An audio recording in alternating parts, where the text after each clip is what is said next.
Hey friend, it's executive coach and licensed therapist Robin May, and welcome to another episode in this series of Dating with Discernment for Christian women 40 and older. I am loving this segment, and what we have been doing so far is going through my book, Before You Take His Name. It is a Christian perspective to saying I do.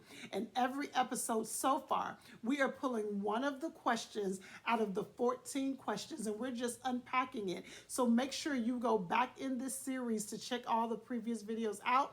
And now let's dive into question number 6. I believe we're on question number 6. And that question is, do the two of you have anything in common? Do the two of you have anything in common? And what I love about the book is that at the end of the book, there are discussion questions. So if you want to do this with your book club, if you want to do this with your best friend, if you are a member of a church and you all want to go through this book, it is a great resource for you and your crew. All right, so I have so much to talk about on this topic because one of the things I often hear from people, and we've said it all the time, is that opposites attract. Opposites attract. And there is truth in that, and that can spark a little excitement. That can make us feel a little bit excited, but we got to be careful that we don't take that concept too far.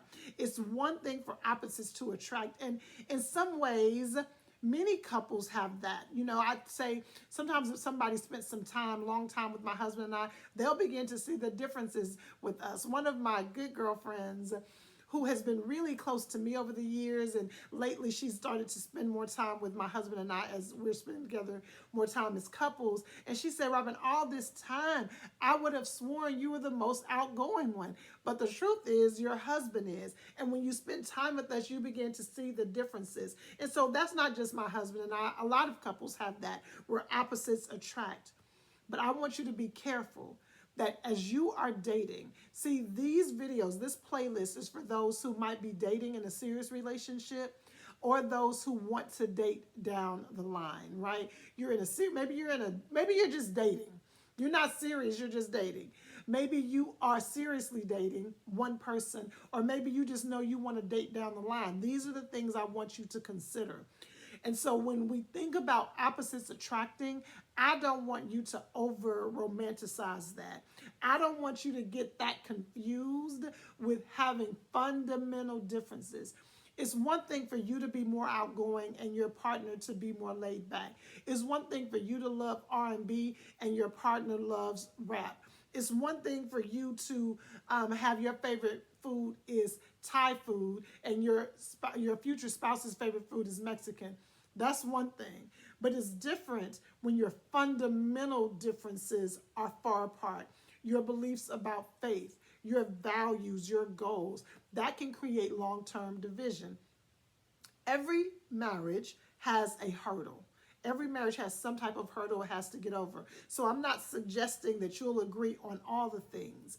I'm saying this very carefully. In this political climate, I have literally had several people that I've had to support in their marriage as a therapist, helping them regulate or reconcile their extreme political differences. And it can be very, very challenging, especially in this climate. And so I'm not suggesting that you have to be on one accord on everything, but those fundamental differences do matter. Because here's the deal. Opposites attract, and we see things differently, and we operate differently. It's cute until it's not. Okay. And so I want you to pay attention to see what do the two of you have in common. So let's talk about very quickly a few commonalities that matter. I want you to consider your faith. Are you aligned in your spiritual walk? See, that can be very important. Now, I know there's some people who are on here who are going to say, my mother and my father were married for 30 years, and my mother was a believer and my father wasn't, and they worked out. Well, there are exceptions to every rule. Number two, you don't have any idea what was happening behind the scenes in many cases. And why go into a relationship, especially when the Bible says, and I talk about this, I'm not going to go there too much right now, but I talk about this in the book, when the Bible says that we are to be equally yoked. And that, if you really study that, yes, it's about faith, but it's about so many other things as well. And so you want to know if your faith is a critical part of your life. If you are a Christian and you live your life based on Christian principles and values, you want to raise your children with Christian principles and values. Don't you want to do that in unity? The Bible says, how can they walk together unless they are agreed? How do we walk this life together unless we're in agreement? You want to go left and I want to go right, and things that matter most, like faith. Isn't that a challenge? Does your spouse see faith as a core part of who he is? So again, what I'm offering you today are some things before you take his name. These are some things I want you to consider. Number one, faith.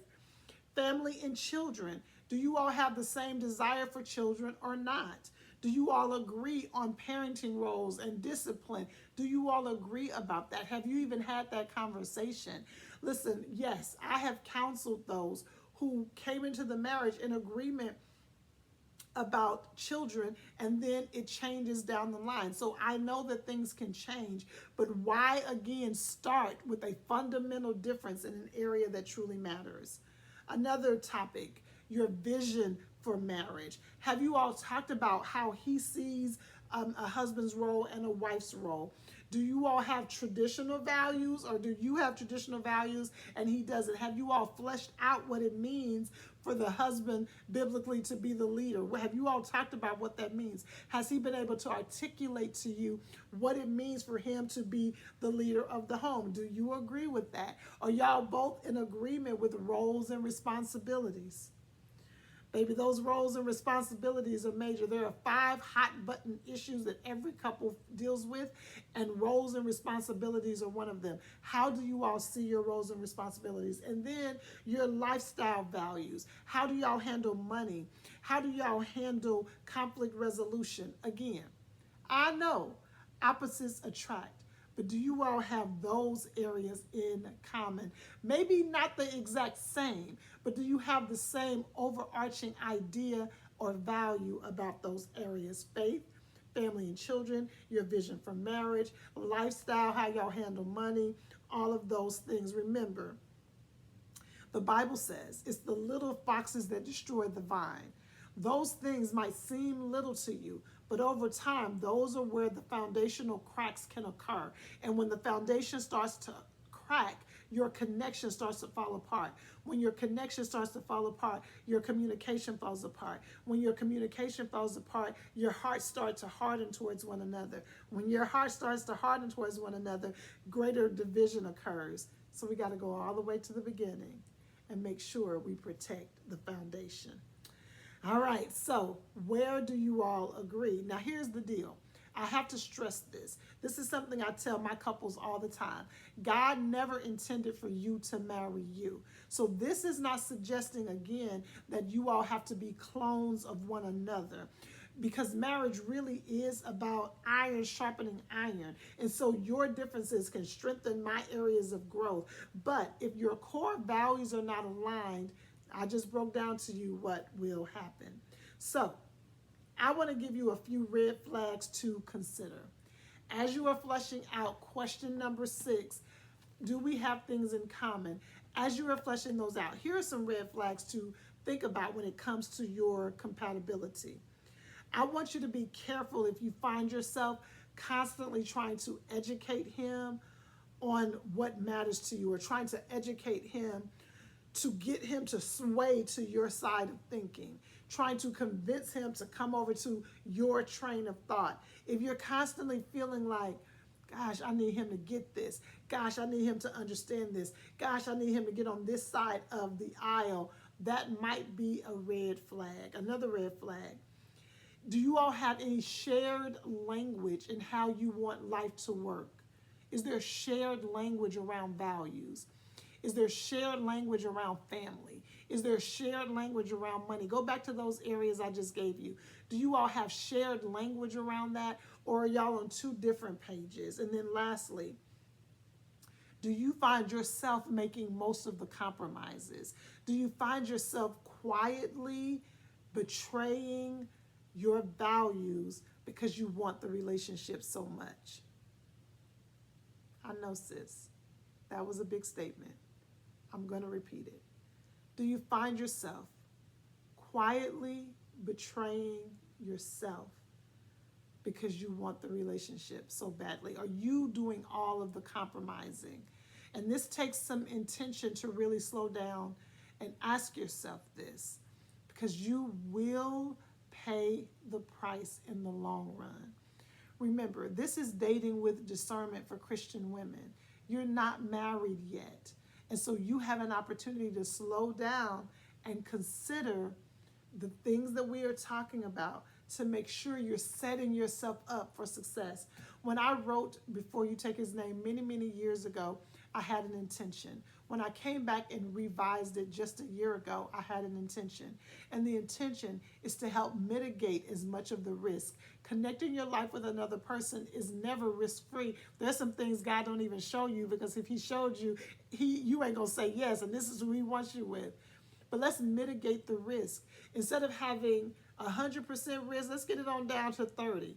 Let's mitigate the risk. And so these are the things I want you to consider. So I want you to not just think about whether or not we have fun together. I want you to think about what your life together would be. You could have a good time, but that may not be your God partner. That may be your good time partner, but that may not be your God partner. I want you to consider, what would life look like with this person?